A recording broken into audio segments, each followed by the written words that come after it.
अखियां तोहरे राह तके हो सजनवा, दिलवा रतिया बस तो के देखे मनवा। दिलवा में बसलवा प्यार तोहार, आजा हो राजा कर जिक्रार। अखियां तोहरे राह तके हो सजनवा, जब से तोहरा से नजरिया मिलल, दिल के बगिया में फूलवा खिलल। तोहरे हंसी में जादू बसल बा, मनवा हमार तोहरे पे फिसलवा।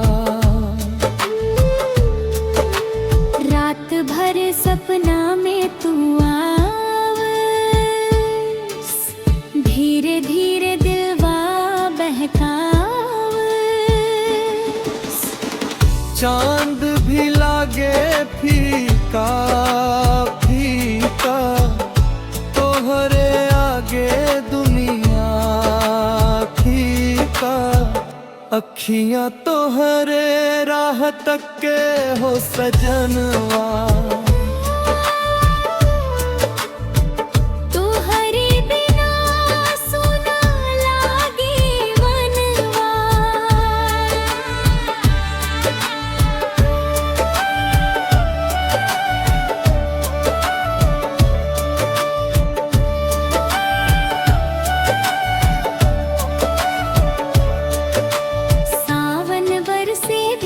चुनरिया तोहरे संग लागे प्यारी दुनिया। नदिया किनारे संग बैठब, दिल के हर बात तोहरा से कहब। तोहर बोली लागे मिश्री, रूप तोहर लागे तोहरे खातिर गीत बनाइब, हर खुशी तोहरा पे मुबाई। ओ सजनवा, तोहरे बिना सुना लागे अगनवा, दिलवा पुकारे बस तोहार नामवा। आजा हो राजा अब देर न खारा, तोहरे खातिर धड़के करेजवा। मेहंदी में लिखब नाम तोहार, सातों जन्म रही साथ हमार।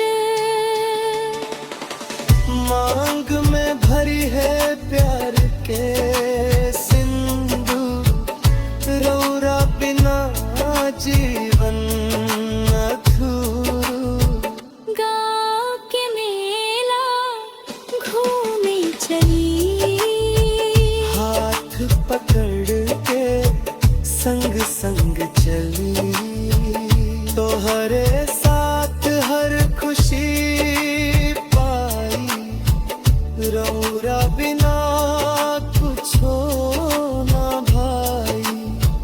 सुबह शाम बस नाम तोहर, दिलवा मांगे प्यार तोहर। तोहार मुस्कान जाले ले जाला, दिल भर के चैन चुरावे प्यारा। रौरा बारा में पागल बानी, अब तो बस तोहरे बिहाई। जन्म जन्म साथ निभाइब। तोहरे खातिर दुनिया भुलाइब।